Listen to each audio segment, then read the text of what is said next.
Assalamualaikum warahmatullahi wabarakatuh. Perkenalkan, nama saya Nazwa Ramadhani dari program studi Diploma 3 Keperawatan. Saya tinggal di Jalan R. Akusasi Gang Juli. Hobi saya menonton film dan memasak. Di video ini saya akan membahas tentang konsep dasar bahasa Indonesia yang meliputi beberapa pembahasan seperti yang pertama, pengertian bahasa. Bahasa adalah salah satu alat komunikasi individu yang ada di dunia. Melalui bahasa, setiap individu atau setiap manusia bisa berhubungan dengan mudah. Di dalam studi sosial linguistik, bahasa diartikan sebagai sebuah sistem lambang berupa bunyi bersifat arbitrer, produktif, dinamis, beragam, dan manusiawi. Menurut McCarthy, bahasa adalah praktik yang paling tepat untuk mengembangkan kemampuan berpikir. Dan menurut William A. Haviland, bahasa adalah suatu sistem bunyi yang jika digabungkan menurut aturan tertentu menimbulkan arti yang dapat ditangkap oleh semua orang yang berbicara dalam bahasa itu. Lalu yang kedua adalah aspek bahasa.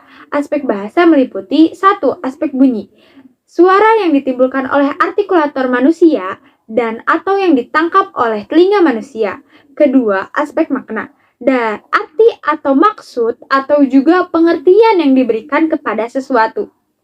Selanjutnya yang ketiga, fungsi bahasa. Dalam kehidupan sehari-hari atau dalam aktivitas sehari-hari, bahasa digunakan untuk percakapan. Dalam konteks ini, bahasa memiliki fungsi sebagai sarana interpersonal dan transaksional. Bahasa memiliki fungsi yang berkaitan dengan personal atau seseorang dan berkaitan dengan masyarakat. Fungsi bahasa secara umum yaitu 1.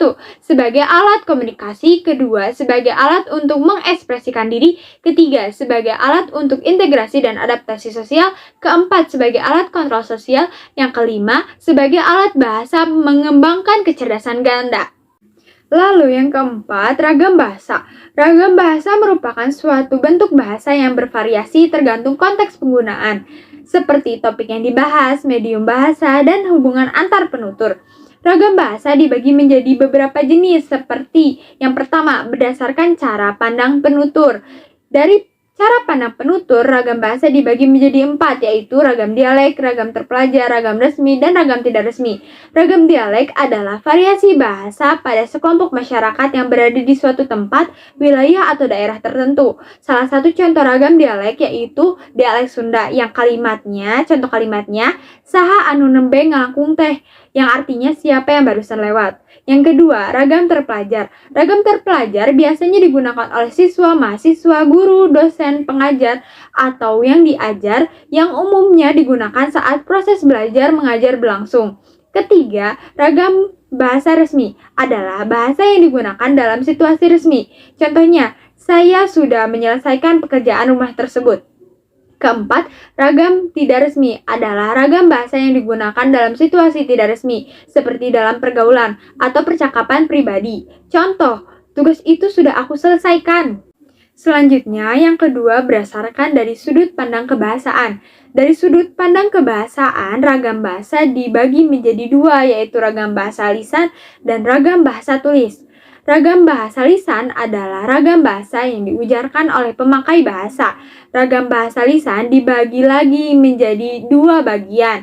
Yang pertama, ragam bahasa lisan baku. Contohnya, pidato atau sambutan pada saat upacara bendera.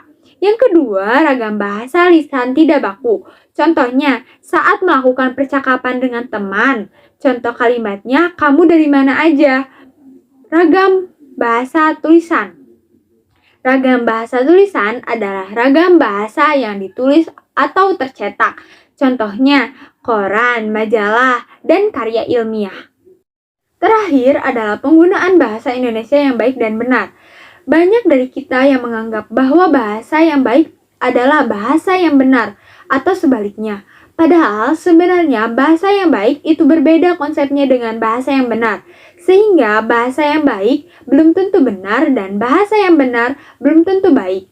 Bahasa Indonesia yang baik dan benar adalah bahasa Indonesia yang mudah dimengerti dan sekaligus mengikuti kaidah kebahasaan yang berlaku.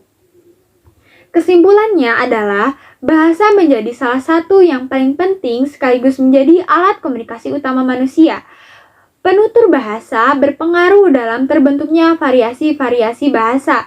serta mengetahui waktu, tempat, dan situasi yang intinya jika kita memahami pengertian, aspek, fungsi, dan ragam bahasa itu akan mempermudah menyampaikan informasi. Sampai gak sih informasi kita ke lawan bicara kita, atau ke si pembaca kita, atau pendengar kita? Kalau pesan itu tidak sampai, berarti ada yang salah dari aspek-aspek dan ragam bahasa yang kita pakai. Juga perlu diperhatikan saat penyampaian informasi harus menggunakan bahasa yang baik dan benar seperti yang saya jelaskan tadi. Sekian materi yang dapat saya sampaikan mengenai penjelasan konsep dasar bahasa Indonesia.